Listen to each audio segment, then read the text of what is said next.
You know, I love a good color chart, and honestly, they help me understand that Photoshop is doing literal things. It seems sometimes like it's magic. We have an actual photo open and we start using adjustment layers and we're doing things, and it can feel abstract. It can feel super technical. And, you know, don't get me wrong, it is. It's not like the Adobe engineers are not doing anything rad, because they definitely are. But sometimes the functions are so easy to understand when you have a color chart. And I want to show them to you today, not because it's going to necessarily change your work overnight, but it gets you thinking, hey, these things are literally doing what they tell us they're doing. What does that mean for me? How does that change my interpretation of using the tools?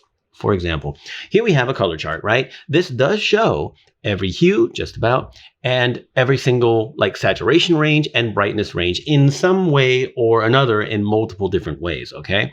And also has just a luminosity ring in the middle too. So for example, since we have that, we have all the options available to us, every color, every hue, I should say, every saturation, every brightness, we can see how things respond. So a hue and saturation layer, for example, let's say I go to the reds like I have here, and I desaturate the reds.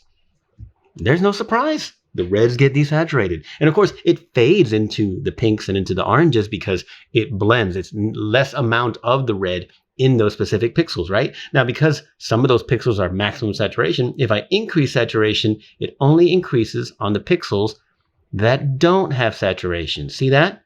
Once again, pretty straightforward kind of result. And if I change the hue of the reds, well, guess what's going to happen? You're going to shift it around. If I shift it all the way 180, everything's going to kind of get inverted. You see this weird banding, and that's because it's sort of difficult to explain, but we're pushing hue ranges into luminosity ranges that they don't natively belong, and that's why it looks a little funny. We can do a video on that later, but nonetheless, what does this mean for you? You're probably not going to be shifting hues 180 degrees very often, unless you're doing some big graphical things, and that's fine. But look how literal it is. I choose the blues.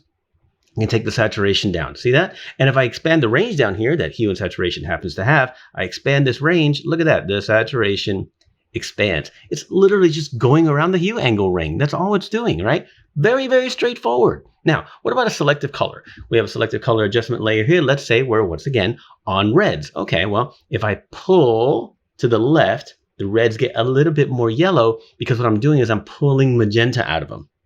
You see that? That's how selective color works. We have a video on that too. It's additive and subtractive. If I push it to the right, then we're pushing in magenta, and there's not much change.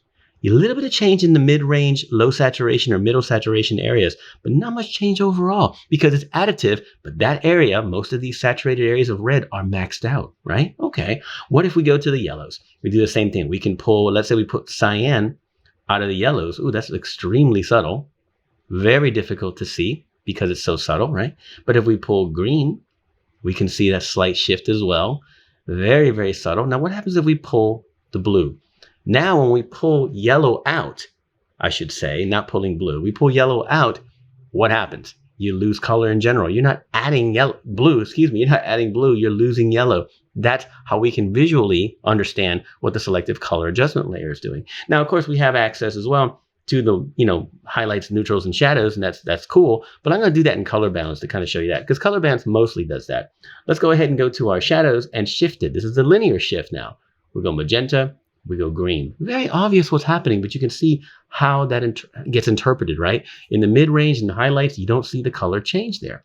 But if you go to the highlights, let's shift it towards green. Now the highlights get green. However, preserve luminosity is on. If we turn that off, it changes a little bit. It doesn't quite try to keep the perceptive luminosity in there. But again, we're shifting things around and we can see literally what's happening. Now, it's even more obvious like when you go to a black and white adjustment layer. This one happens to be set on the luminosity baseline, which I've kind of figured out. This is the closest numbers to it. I think I made a short on that last year.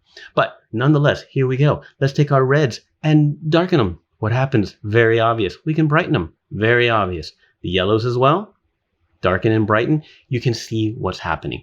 All this demo is for is not because I'm telling you, hey, use this method in any way. But when you have a color chart, and you can find a million online. I happen to make this one, but you can find a million of them online. When you have a color chart, it helps you understand what the tools are doing. And there's so many other more complicated things that we can do that can be very useful, mostly in the form of making tools, making actions, making cool scripts that do things, because sometimes we just need to do that. But that visualization of what a color chart does with adjustment layers can make a big difference in you understanding what adjustment layers are doing. And that's just, the tip of the iceberg, as they say, the proverbial tip of the iceberg. But understand that. That's my final comment there, guys.